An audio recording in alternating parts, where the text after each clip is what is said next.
Hi everyone, welcome back to my channel. If you're new here, I'm Courtney Ryan, and in this video, we're going to be covering 4 ways to make sure that you are not rushing things with women or being desperate.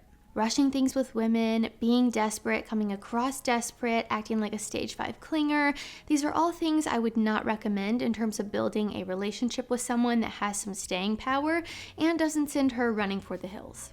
It's very normal to feel excited in the beginning, but it's important to make sure that you're being logical too. So in this video, I'm going to cover 4 ways to make sure that you are not rushing things with women or coming across as desperate or really just being desperate.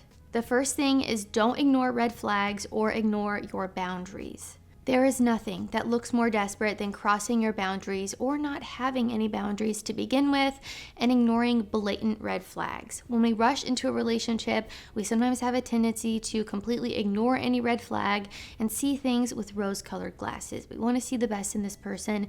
We want this to work out. We want them to like us, but there's a lot of issues there. This can lead to unhealthy relationships because you rushed out of desperation instead of genuinely taking the time to get to know them to see if you're actually compatible.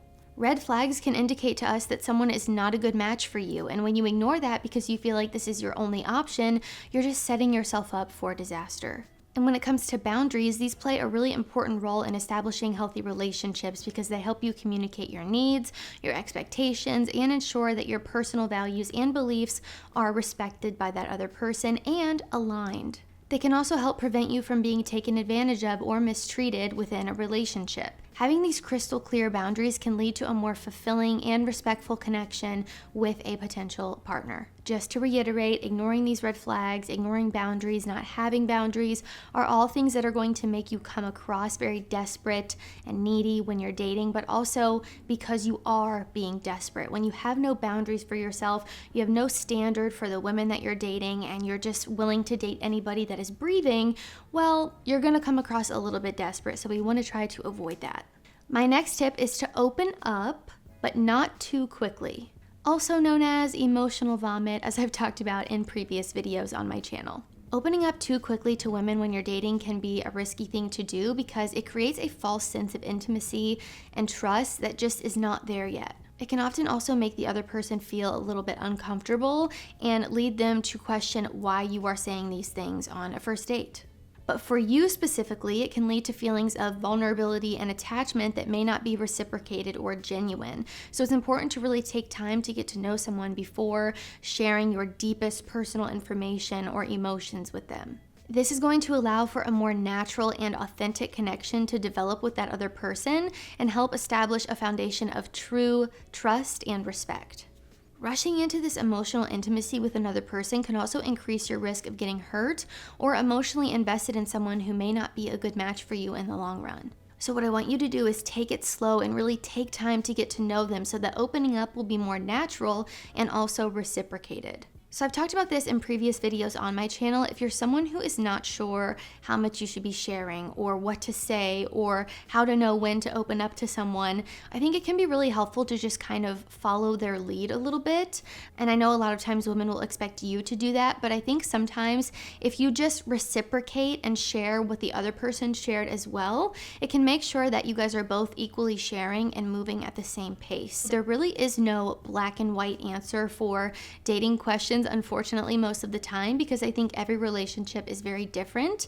You know, it really depends on how much your date is sharing with you as well. Are they more extroverted or introverted? What kind of person are they? It really depends on the specific situation. So to tell you an exact time or date to share something specific about your life, I can't do that for you, unfortunately. You're going to have to kind of play it out and feel it out and see what feels the most natural for you. Sometimes people click a lot quicker than others. Maybe you have a really great connection, you have some chemistry there, and you feel more comfortable opening up sooner. Again, it's going to vary depending on the relationship and the person, and kind of yourself as well. So just keep that in mind. It's important to open up to get to know someone and to be vulnerable. I know a lot of you don't like to hear that when I say it, but vulnerability is how we build connections with people, and specifically deeper connections with people. And if you want to get into a romantic relationship with someone, it's very important that you do that. Just not emotional vomiting in a way that's going to make them feel uncomfortable, or sharing these deepest parts of your life way too quickly, or say something like telling them you love them on a first date.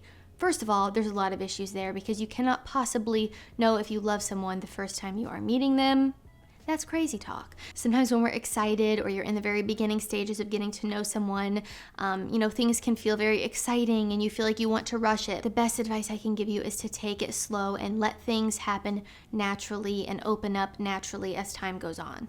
My next tip is don't be available 24/7 and have your own life. The world does not and should not revolve around a girl that you just met.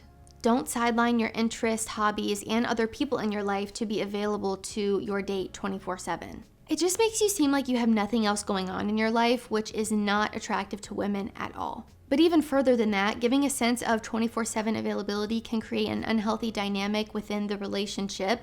It can also lead to feelings of suffocation, stage 5 clinginess. We don't want to be doing that, and can prevent both of you from having the space and independence needed to grow as an individual. Being too available can also prevent the relationship from developing naturally and can make it feel forced or rushed, which is never a good thing. It's really important to maintain a healthy balance of time together and time apart to allow the relationship to develop at a natural pace. And point blank here, you should have other things in your life that bring you joy and fulfillment. If you're watching this and you're thinking to yourself, well, I don't have that, I would suggest finding out what that looks like for you. A relationship will not fix your life. It should enhance your life and your happiness, but not be your life and your happiness. This is a very common mistake I see of this, I'll be happy when I get a girlfriend, I'll be happy when I get a relationship. And the issue is that you place way too much emphasis on circumstances or other people to provide happiness for you, when in reality, you have to create that for yourself. So my tip here is to make sure you have other things in your life that bring you joy, that bring you fulfillment, that you have other things going on outside of just, a relationship, because it's not healthy or productive and will often lead to the person you're dating feeling like you are very clingy and suffocating and desperate, which is not a good thing. My next tip here is one that I know a lot of people need to hear, and that is to wait for her to respond instead of blowing up her phone or sending a million messages. Now, I do want to preface by saying it's okay if you send a few messages that are meant to go together. I am personally not a one and done responder, so I get it. I will often break apart my thoughts sometimes with multiple messages in one go around, but they all go together and I'm sending them all at the same time. What you shouldn't be doing is continue to send her messages if she's not responding to you. If she wants to talk to you, she will. Sending her a bunch of messages asking why she's not responding is not going to help your case, and it's just going to make you look desperate. I know that rejection sucks. I know that it sucks when someone ghosts you or flakes or doesn't text you back. Trust me, I get it. I know that is a horrible feeling. But the only thing that makes it worse is you responding and reacting in a horrific way.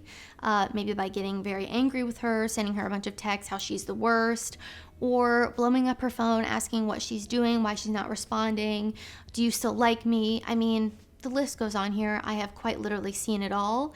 I think this is something that everyone goes through at least once in their life. You really like someone, they ghost you, and you just feel the need to send a million messages asking why they did that. And you want an answer and you want closure, but you shouldn't be doing it. All it does is make you look bad, and maybe they're busy and you're sending them all these texts asking why they're not responding to you, and do you still like me? Are we still hanging out? And then you just look like a fool, because they were busy doing something productive as an adult does, and you were sitting on your phone freaking out. So don't do it. Trust me, no matter what the situation is, whether it's positive, negative, whatever, just don't do it. Just take my word for it. I pinky promise it's going to make you look bad.